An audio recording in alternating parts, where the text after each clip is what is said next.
오늘 본문은 기드온이 300명의 용사를 데리고 미디안의 연합군 13만 5천 명을 당당하게 물리치는 장면입니다.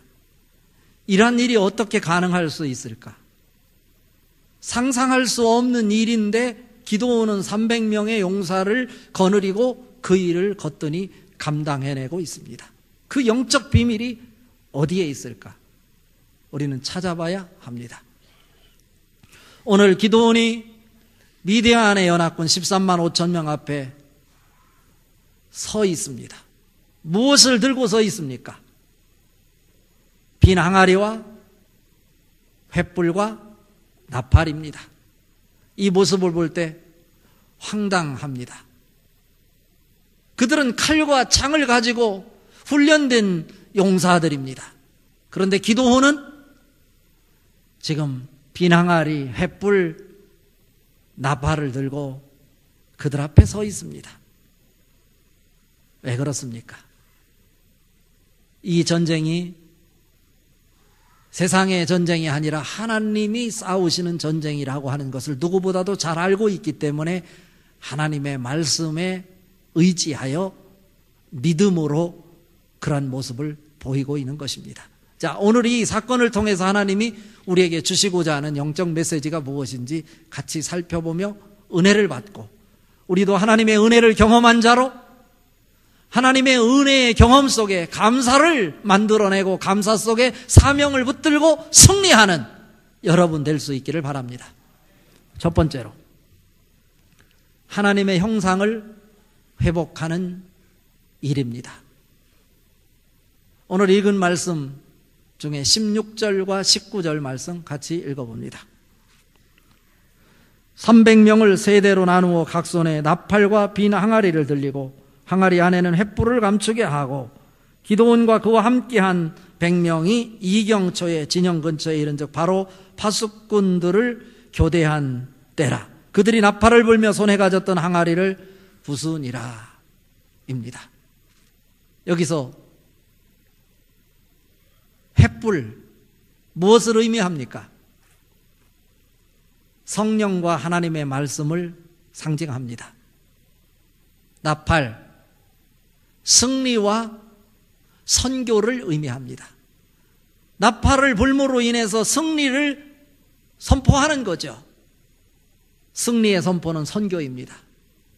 예수 그리스도가 우리의 생명의 주인이십니다. 구원자이십니다. 이것을 알지 못하는 자에게 구석구석 찾아가서 선포하는 것, 선교입니다.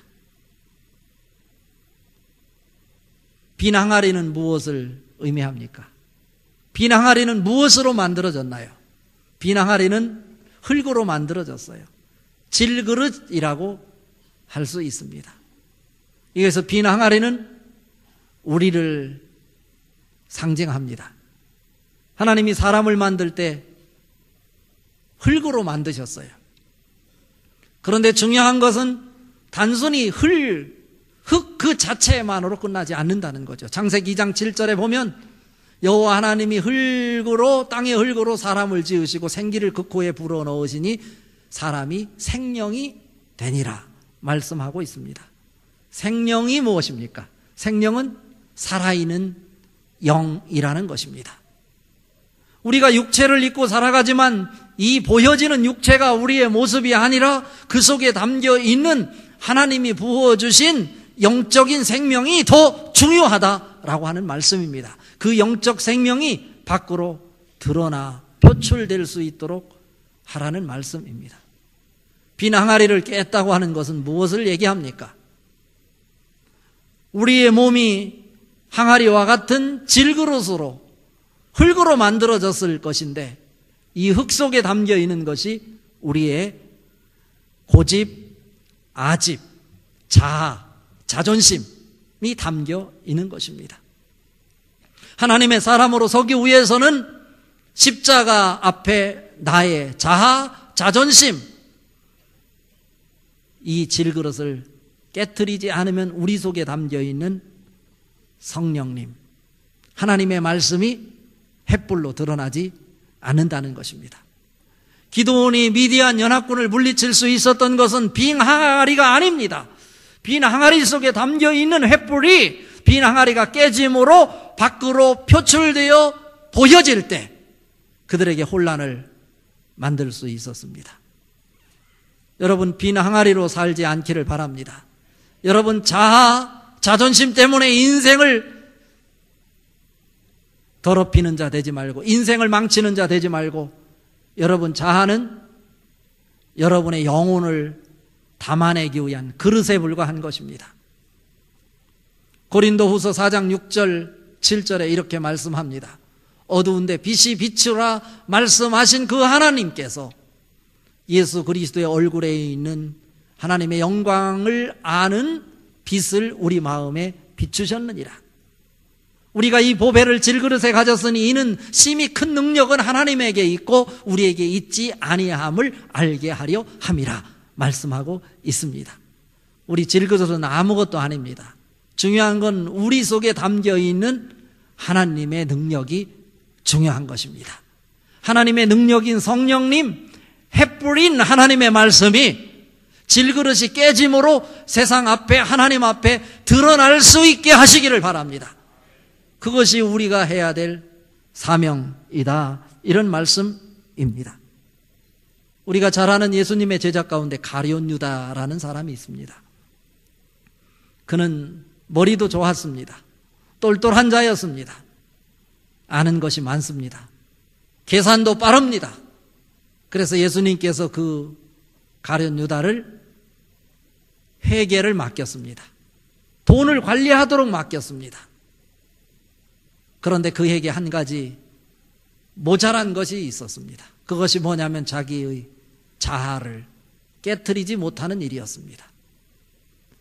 자기 자아를 깨트려야만 하나님의 뜻을 볼 수 있을 것인데 그 자아를 깨트리지 못한 채 자기의 지식으로, 자기의 잘난 것으로 예수님을 섬기려고 할 때 예수님을 섬길 수가 없었습니다.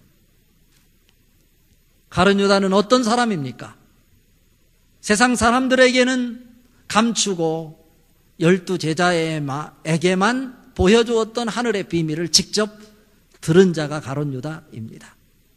예수님과 3년 동안 함께 생사고락을 나누었던 자입니다. 그럼에도 불구하고 그는 지식적으로 예수님이 누구인지 알았는지 모르지만 그의 삶 속에서, 신앙 안에서 예수님이 그를 구원해낼 자라고 하는 것을 인식하지 못한 것 같습니다. 그래서 예수님을 은 30냥에 팔아넘기는 인생의 큰 씻을 수 없는 과오를 범하게 됩니다. 나중에 비로소 후회를 하지만 이미 때는 늦었습니다. 그는 자살을 하게 되고, 그래서 그의 시체가 밭에 던져서 창자가 터져 나와서 피밭이 됐다. 지옥의 상징을 만들어내는 이런 엄청난 과오를 범하는 대명사로 가룟 유다가 성경에서 우리에게 소개가 되고 있는 것입니다. 무엇입니까? 자아를 깨트리지 못한 것입니다. 가룟 유다 속에 하나님이 담아 놓으신 성령의 불이 있을 것인데, 하나님의 말씀이 있는데 그 말씀을 밖으로 드러내 보이지 못한 것입니다. 그것은 자아가 깨져야만 보이는 것입니다. 그렇다면 우리에게 있어서 우리의 자아인 질그릇을 깨트려버리고 성령의 빛인 하나님의 말씀이 드러나게 하는 일, 어떻게 할 수 있을까? 갈라디아서 2장 20절에서 그 해답을 줍니다. 내가 그리스도와 함께 십자가에 못 박혔나니 그런즉 이제는 내가 사는 것이 아니요 오직 나와 함께 하신 그리스도께서 사시는 것이라. 내가 육체 가운데 사는 것은 나를 위하여, 나를 사랑하사 나를 위하여 자기 몸을 모르시사 하나님의 아들을 믿는 믿음 안에서 사는 것이니라. 이렇게 말씀하고 있습니다. 여러분 안에서 여러분이 사는 것이 아니라 그리스도께서 사시는 것이 보여질 수 있기를 바랍니다. 두 번째로, 오늘 말씀을 통해 우리에게 주시는 것은 성령의 검인 하나님의 말씀으로 사는 영성입니다. 오늘 읽은 말씀 중에 20절, 21절 말씀 같이 읽어봅니다. 세 대가 나팔을 불며 항아리를 부수고 왼손에 횃불을 들고 오른손에 나팔을 들어 불며 외쳐 이르되 여호와와 기드온의 칼이다 하고 각기 제자리에 서서 그 진영을 에워싸매 그 온 진영의 군사들이 뛰고 부르짖으며 도망하였는데 입니다. 그들의 손에는 뭐가 들려 있다고 그랬습니까? 횃불과 나팔입니다. 이제 항아리는 깨졌습니다. 여기서 횃불이 빈 항아리가 깨짐으로 세상 앞에 드러나게 하는 모습입니다. 횃불이 드러나게 될 때 그 적군들이, 이것이 밤 이경초라고 오늘 성경에서 소개가 되고 있는데, 그 당시에 고대 사회에서는요, 이스라엘에서 1경, 2경, 3경으로 구분하여 시간을 이렇게 설명을 하면서 사용이 되었는데, 저녁 해 질 때 무렵 6시경을 1경이라고 그러고 밤 12시경을 2경이라고 하고 그 다음날 해 뜰 6시경을 제3경이라고 그래서 밤을 이렇게 3경으로 구분했습니다. 그러니까 오늘 이 시점, 이들이 항아리를 깨고 횃불을 그 적군들 앞에 드러냈던 그때는 바로 제2경, 밤 12시경이었다는 이야기입니다. 보초병이 서로 교대를 할 그 시점에서 기드온이 이끄는 100명의 그 군사들이 그 앞에서 먼저 항아리를 깨고 횃불을 들 때, 그리고 나팔을 불 때 다른 두 대도 100명씩 진을 치고 있다가 기드온이 하는 대로 따라서 이 세 곳에서 항아리 깨는 소리, 횃불이 지켜 들려드는 그 모습, 그리고 나팔 소리가 동시에 일어나게 될 때, 아무 말 없이 여리고성을 돌 때 여리고성이 무너졌던 것처럼 그 13만 5천 명이 정신이 혼미해진 상태에서 자기 아군이 적군인 줄 알고 서로 칼로 찌르고 이러면서 도망쳤다라고 하는 이야기입니다. 여기에서 중요한 것은 그런 역사가 언제 나타났느냐 하는 것이죠. 질그릇을 깨고 횃불이 그들에게 비춰질 때 나타났다라고 하는 것입니다. 여기에서 기드온의 칼이다, 여호와의 칼이다, 이렇게 외치는 장면도 소개가 되고 있습니다. 기드온이 이렇게 횃불을 들고 나팔을 들고 전쟁에 임했던 것은 사람이 싸우는 전쟁이 아니라 하나님이 싸우는 전쟁이라고 하는 것을 누구보다도 잘 알고 있었기에 누구의 명령에 따라 하나님이 하시는 말씀이기에 하나님 말씀 앞에 절대적으로 순종하는 모습이었던 것입니다. 여기에 능력이 나타나는 거예요. 하나님이 싸우는 전쟁은 칼과 창이 아니라 하나님 말씀 앞에 순종하는 믿음이 있느냐 없느냐가 능력을 나타내기도 하고 그렇지 않기도 한다라고 하는 것을 보여주는 것입니다. 하나님이 싸우는 전쟁에서는 자기의 칼로 싸워서는 승산이 없습니다. 하나님의 군사는 반드시 하나님의 칼로 싸워야 됩니다. 그런데 여기서 하나님의 칼이 무엇이냐라고 하는 것입니다. 예수님께서 40일 금식하시고 공생애를 시작할 때 마귀들이 예수님을 시험하셨어요. 마귀들의 시험을 물리치고 이길 수 있었던 것은 다른 것이 아니라 하나님의 말씀이었어요. 오늘도요, 그런 모습이 기드온에게 보여지는 것이죠. 횃불을 들었다? 그것은 성령의 검, 하나님의 말씀이 들려졌다라고 하는 말씀입니다. 사도 바울도 영적 전쟁을 함에 있어서 전신갑주를 입으라고 말하면서 에베소서 6장 17절에 보니까 성령의 검, 곧 하나님의 말씀을 가지라고 우리에게 권면하고 있습니다.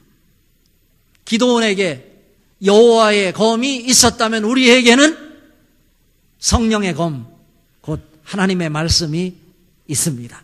여러분 손에 높이 들려져야 될 것은 바로 성령의 검인 하나님의 말씀입니다. 하나님의 말씀은 무에서 유를 창조해낸 말씀입니다.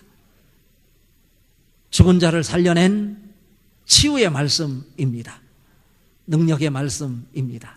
절망하고 좌절해서 앞길이 캄캄했던 자에게 소망과 빛을 비춰줬던 위로 그리고 축복의 말씀이기도 합니다. 이것이 바로 횃불입니다. 성령의 검입니다. 성령의 검은 하나님의 말씀입니다. 히브리서 4장 12절에 보니까 하나님의 말씀은 살았고 활력이 있어 좌우의 날선 어떤 검보다도 예리하여 혼과 영과 및 관절과 골수를 찔러 쪼개기까지 하며 또 마음의 생각과 뜻을 판단하나니 라고 말씀하고 있습니다. 하나님의 말씀은 살아있습니다. 능력의 말씀입니다. 치료의 말씀입니다. 이사야 57장 19절에 보면 입술의 열매를 창조하는 자 여호와께서 말씀하시느니라. 먼데 있는 자에게든지 가까이 있는 자에게든지 평강이 있을지어다 평강이 있을지어다 내가 그를 고치리라 하셨느니라. 하나님의 말씀입니다. 여러분의 연약한 부분이 있습니까? 아픈 부분이 있습니까? 채워져야 될 부분이 있습니까? 하나님의 말씀으로 채우시기를 바랍니다. 하나님의 말씀이 채워질 때 내 인생의 중심에 하나님의 말씀이 자리 잡고 있을 때 하늘의 축복이 여러분에게 넘쳐나게 될 것입니다. 세상의 논리를 뛰어넘는 하늘의 기적이 여러분 삶 속에 구체적으로 드러나게 될 것입니다. 그리고 그 말씀 속에서 여러분은 지배를 당하게 될 것이고 하나님의 말씀이 여러분 인생을 주도하게 될 때 하나님 나라가 여러분의 삶의 현장에서 만들어지게 될 것입니다. 그럴 때 하늘의 기쁨이 여러분에게 보이고 하나님이 주시는 축복이 은혜로 경험되게 될 것입니다. 하나님의 말씀만이 여러분 인생의 주인이 될 수 있기를 주님의 이름으로 축복합니다. 마지막 결론입니다. 모든 일은 믿음 안에서 하나님께 영광을 돌리는 일이어야 합니다. 하나님께 영광을 돌리는 일이어야 한다. 자, 오늘 읽은 말씀 중에 18절 말씀과 22절 말씀 같이 읽어봅니다. 나와 나를 따르는 자가 다 나팔을 불거든 너희도 모든 진영 주위에서 나팔을 불며 이르기를 여호와를 위하라 기도원을 위하라 하라 하니라. 22절 300명이 나팔을 불 때 여호와께서 그 온 진영에서 친구끼리 칼로 치게 하심으로 적군이 도망하여 스레라의 벳 시다에 이르고 또 답밭에 가까운 아벨무홀라의 경계에 이르렀으며 입니다. 여기서 우리가 보는 것은 뭐냐면 여호와의 칼이요 기도원의 칼이요 라고 하는 외침입니다. 이상하지 않습니까? 기도원과 300명의 손에 들려져 있는 것은 칼이 아니라 횃불과 나팔 뿐이었습니다. 그런데 그들이 외치기는 여호와의 칼이요 그리고 기도원의 칼이요 라고 외치고 있습니다. 이 말을 원문을 살려서 정확하게 다시 한번 해석을 해보면 칼이요 여호와를 위하라 그리고 기도원을 위하라 이렇게 외치고 있는 것입니다. 칼은 어디에 있습니까? 칼은 기도원과 기도원의 용사들 손에 들려있는 것이 아니라 미디안 연합군의 적군의 손에 칼이 들려있어요. 창이 들려있어. 그러나 이스라엘 백성들은 외치기를 뭐라고 외치냐면 그들 손에 들려져 있는 칼이 여호와를 위하여 사용되어라 이렇게 외치고 있는 것입니다. 그런데 정말로 그렇게 사용되고 있지 않습니까? 그들이 혼미한 상태에서 당황하여 그들이 손에 든 칼이 기도원의 용사를 향해 찌르는 것이 아니라 자기 편의 병사들을 찌르고 있는 거예요. 그들의 칼은 적군의 손에 들려 있었지만 믿음의 선포로 여호와를 위한 칼이 되었어요. 여호와를 위하여 사용되는 칼이 되었다 이런 말씀입니다. 여러분 세상의 것들을 보러하지 마십시오. 세상 사람들이 자랑하는 것 있거든 그것들을 향해서 외치십시오. 그들이 들고 있는 칼은 여호와를 위하여 사용될지어다. 그렇게 될 때 하나님께서는 그들이 갖고 있는 것 하나님 영광을 위하여 사용할 것입니다. 앞에서도 말씀드렸지만 기도원 단순히 기도만 하는 사람 아니었습니다. 구체적인 전략을 세웁니다. 24절 25절에 보니까 그 전략이 에브라임 산지에 있었던 사람들, 그리고 자기 주변에 있던 지파의 사람들에게 요단강으로 내려가는 수로를 차단하고 그곳에서 지키고 있으라. 적군들이 서로 혼란 속에 도망가고 있을 때 그들을 도망가지 못하도록 도망가는 길목에서 지키고 있다가 그들을 처단하라고 지금 기드온이 전략을 제시합니다. 그리고 25절에 등장하는 방백 두 사람이 소개가 되고 있는데 같이 한번 읽어봅니다. 또 미디안의 두 방백 오렙과 스헵을 사로잡아 오렙은 오렙 바위에서 죽이고 스헵은 스헵 포도주 들에서 죽이고 미디안을 추격하였고 오렙과 스헵의 머리를 요단강 건너편에서 기드온에게 가져왔더라. 여기서 중요한 의미를 담고 있어요. 여기서 오렙은 히브리어로요 갈까마귀라고 하는 뜻이에요. 그리고 여기에서 또 스왑이라고 나오잖아요. 스왑은 늑대를 의미하는 거예요. 여기서요 갈까마귀와 늑대가 누구를 상징합니까? 미디안 이 적군들을 의미하는 거예요. 그런데 그 두 방백들에게 동물 이름을 붙여서 바위에도 자기의 이름을 상징하는 바위를 만들어 놓고 포도주 틀에도 스왑 포도주 틀이라고 이름 붙여놨는데 그들을 자기의 명성을 드러나기 위해 자기 이름 붙인 그 바위에서 그 이름의 방백을 그곳에서 죽였고 스왑을 스왑 포도주들에서 죽여서 요단강 건너편에서 그 둘의 목을 베어서 기드온에게 가져왔다라고 하는 것이 오늘 말씀의 결론이에요. 전략이 대단하지 않습니까? 이들은 피신해서 두 방백이 그 미디안 군사를 대표하는 스헥과 여기에 소개가 되고 있는 이 오렙 요단강을 건너 도망가서 자기들이 살려고 이렇게 멀리 피신해 가고 있었는데 그들을 잡아서 그들 이름 딴 바위와 그들 이름 딴 포도주 틀 속에서 그들의 목을 베어서 그들의 목을 요단강 동편에서 요단 서편에 있는 기드온에게까지 가져왔다라고 하는 것입니다. 여기서 우리가 한 가지 눈여겨볼 것이 있어요. 왜 그렇다면 칼이여 여호와를 위하여 기드온을 위하여 라고 말했을까? 이에 대한 해석이 많지만 저는 하나로 해석하려고 해요. 사실은 기드온의 이름이 빠졌어야 돼요.